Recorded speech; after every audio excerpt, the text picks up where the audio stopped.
Alhamdulillahilladzi khalaqas samawati wal arda wa ja'ala dzulumati ila nur summa alladziina kafaru bi rabbihim ya'dilun walladzi khalaqakum min tin summa qada ajalan wa ajalun musamma inda summa antum wa huwa Allahu bis samawati wa fil ardi ya'lamu sirrakum wa jahrakum wa ya'lamu ma taksibun.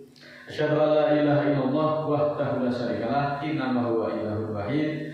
Allahu la ilaha illa huwa rabbul arsyil azim. Allahu la ilaha illa huwal hayyul qayyum. Allahu la ilaha illa huwar rahmanur rahim.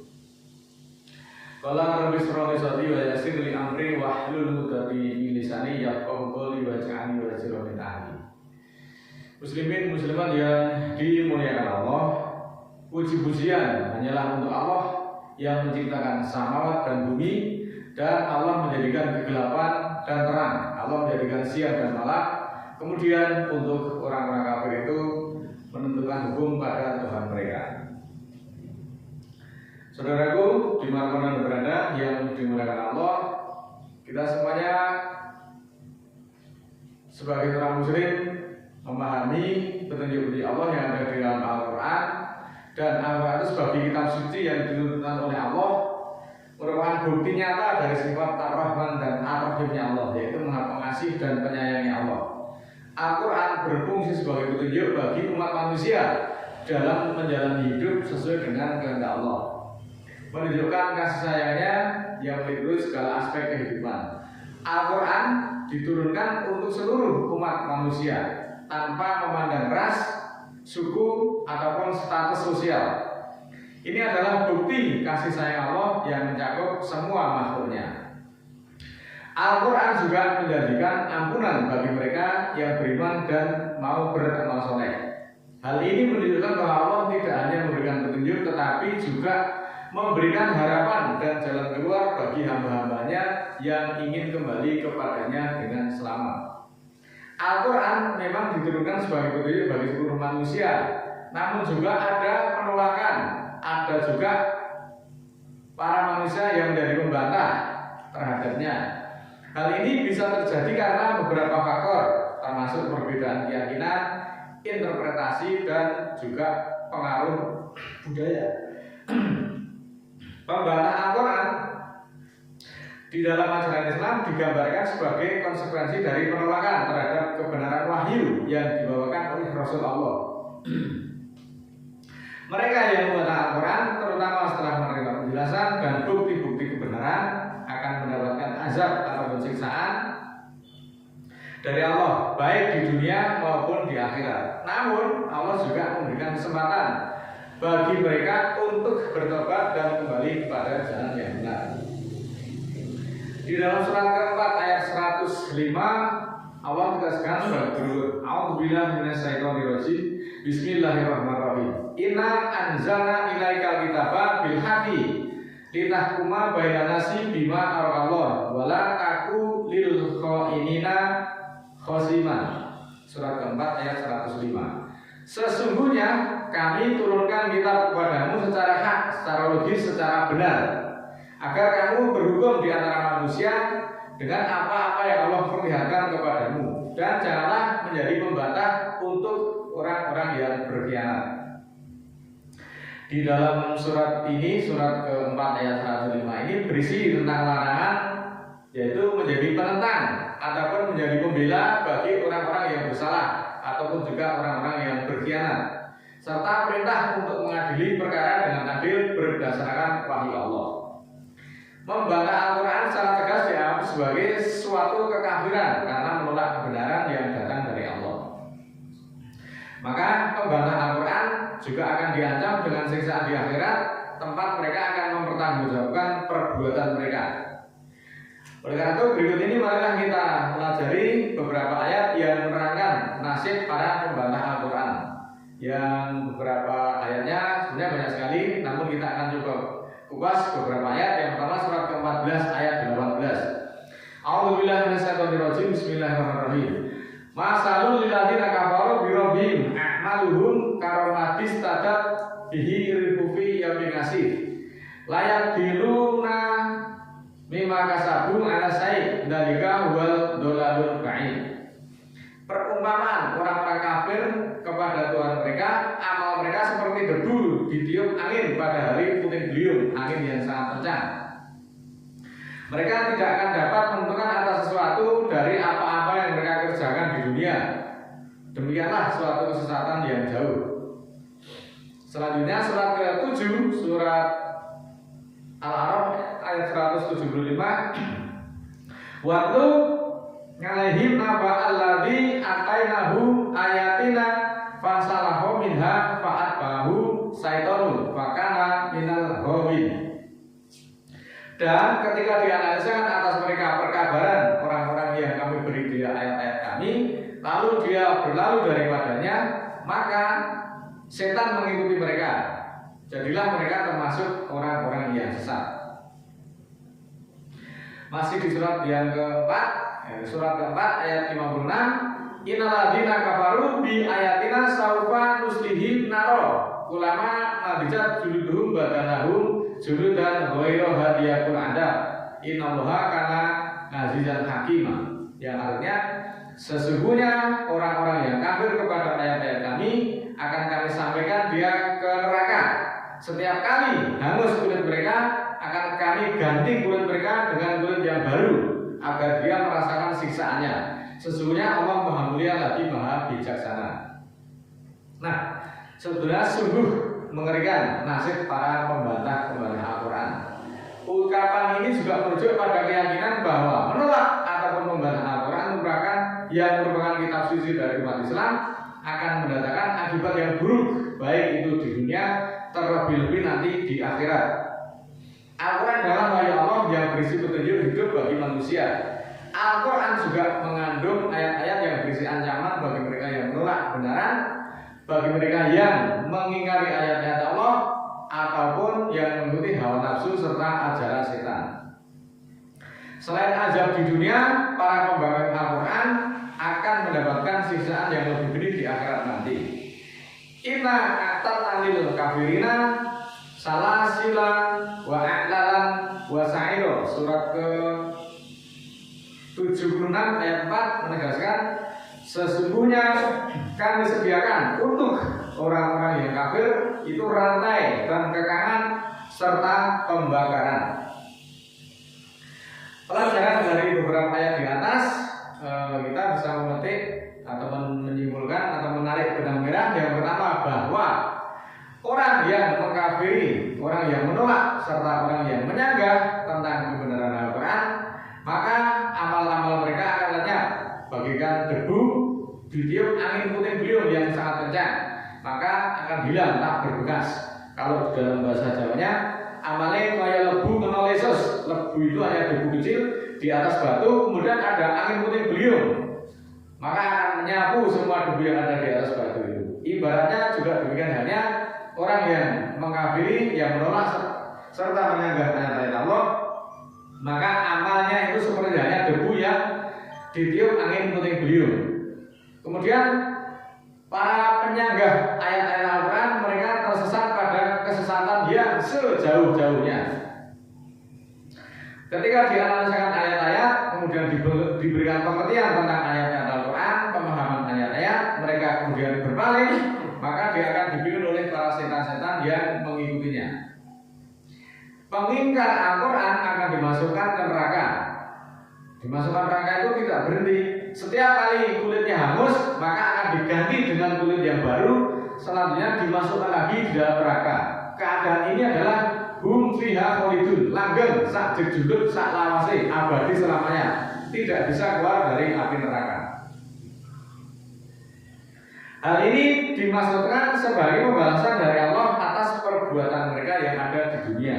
Jadi kalau ada orang yang mengatakan kabeh wong nanti akan masuk surga, masalahnya ada yang langsung masuk surga, ada yang mampir dulu di neraka. Ketika nanti dosanya sudah habis, maka dia akan di neraka dan dimasukkan dalam surga. Ini adalah dusta. Ayat Al-Quran tidak pernah ada yang menjelaskan seperti itu. Neraka itu semuanya adalah kekal, abadi. Akhirat itu tempat keabadian, alam kelanggengan kalau di dalam bahasanya. Sing jenenge langgeng ya tidak bakal dipindah lagi. Maka pemahaman kita harus disesuaikan dengan keterangan-keterangan yang ada di dalam Al-Quran. Selanjutnya di dalam surat kedua surat Al-Baqarah ayat 167, wa qala alladziina taba'u lau ana lana karotan fana tabarra'a minhum kama tabarra'u minna kadzalika yurihimullahu a'malahum hasaratin alaihim wa mahum bi kharijina minan nar. Dan berkatalah orang-orang yang mengikutinya, kalau kami ada kesempatan maka kami akan berlepas diri dari mereka sebagaimana mereka berlepas diri dari kami. Maka seperti itulah Allah memperlihatkan perbuatan mereka sebagai kekecewaan atas mereka, dan mereka tidak akan keluar dari neraka. Nah, banyak sekali keterangan-keterangan yang menjelaskan bahwa orang yang masuk ke neraka itu juga tidak bisa keluar. Pun demikian juga halnya orang yang masuk surga juga tidak bisa keluar. Mereka akan abadi, mereka akan kekal di dalamnya, kholidina abadan. Selanjutnya surat ke-7 ayat 36, waladina kadzabu bi ayatina wastakbaru anha ulaika ashabuna hum fiha khalidun. Ini lebih ditegaskan lagi. Dan orang-orang yang mendustakan ayat-ayat kami serta menyombongkan daripadanya, itulah kawanan neraka, itulah kelompok neraka, dan mereka kekal di dalamnya abadi selama-lamanya. Nah, muslimin muslimat yang dimuliakan Allah, ayat-ayat ini sebenarnya sangat terang menjelaskan tentang orang-orang yang mendustakan ayat-ayat Allah, orang-orang yang menyombongkan diri terhadap Allah akan menjadi penghuni neraka dan mereka akan kekal di dalamnya abadi selama-lamanya. Ayat ini juga menegaskan bahwa mereka tidak akan dibukakan pintu sama dan juga tidak akan bisa masuk surga sampai ada unta masuk lubang jarum. Nah, pendek kata, orang yang menyombongkan diri terhadap ayat-ayat Allah, orang yang menyanggah, membantah dan mendustakan ayat-ayat Allah, maka dia mustahil untuk bisa masuk surga. Tidak mungkin. Ini keterangannya sangat jelas, sangat gamblang. Oleh karena itu, kita hendaklah segera kembali kepada jalan Allah yang diridhoi. Janganlah kita menjadi penyangga, janganlah kita menjadi pembantah terhadap ayat-ayat Al-Quran, karena ancamannya untuk itu sungguh-sungguh sangat mengerikan.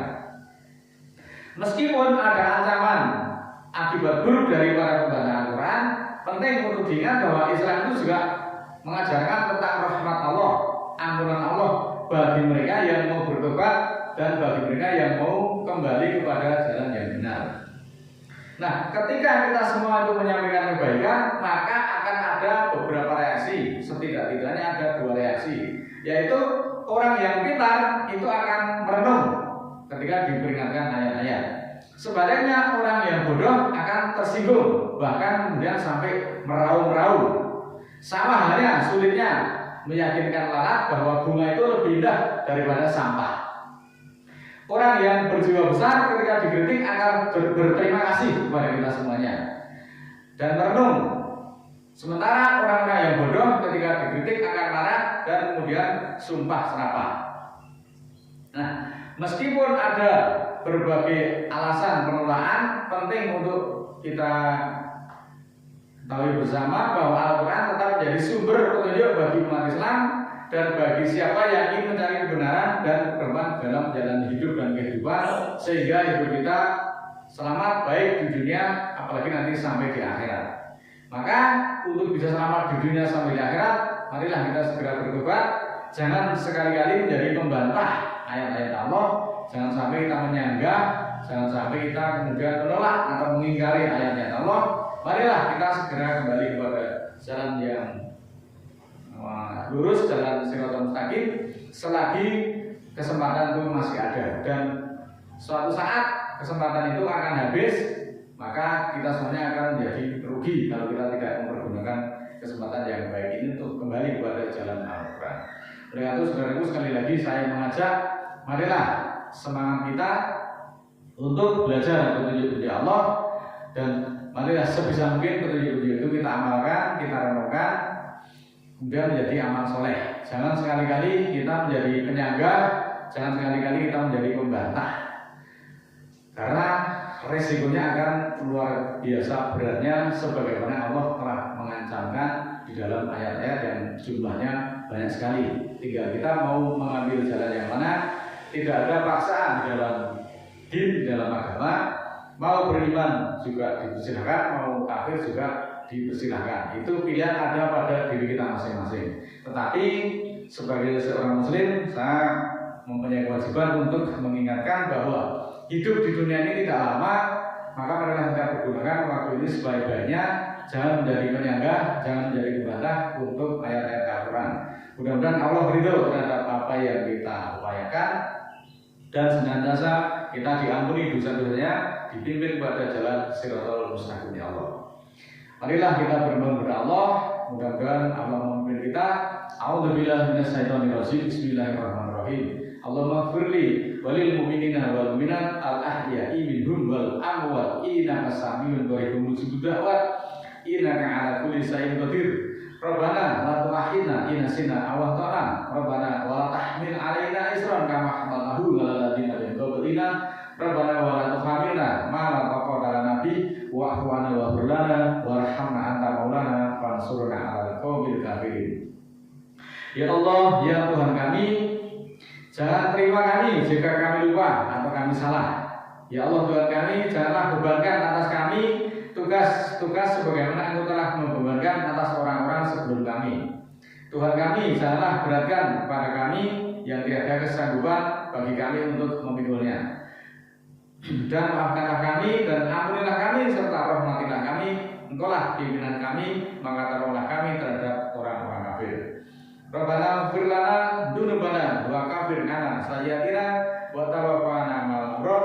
Ya Allah, ya Tuhan kami, ampunilah bagi kami dosa-dosa kami dan hapuskanlah dari kami kejahatan-kejahatan kami dan wafatkanlah kami bersama orang-orang yang abrar.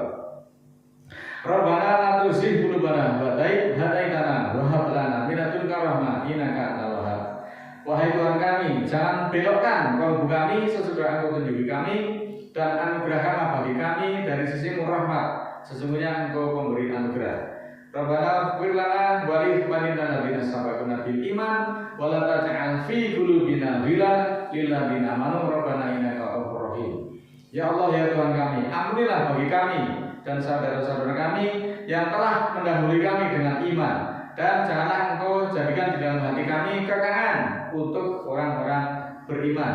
Tuhan kami, bahwa Engkau adalah penyantun lagi maha penyayang. Rabbi awzidni an askura nikmatal kalati an'amta alayya wa ala walidayya wa an amala sholihatan radahu wa aslih li fi dzurriyyati inni tubtu ilaika wa inni minal muslimin. Ya Allah, ya Tuhan kami, bawalah aku mensyukuri nikmat-Mu yang telah Engkau nikmatkan atasku dan atas ibu bapakku, dan untuk beramal soleh yang Engkau ridhoi. Jadikanlah aku berbuat soleh pada keturunanku, aku bertobat kepadamu, dan aku termasuk muslimin. Subhana rabbika rabbil izzati amma yasifun wa salamun alal mursalin walhamdulillahi rabbil alamin. Maha suci Tuhanku, Tuhan kemuliaan tentang apa-apa yang telah serikatkan, keselamatan atas para utusan, segala pujian kemuliaan Allah, Tuhan semesta alam. Assalamualaikum warahmatullahi wabarakatuh.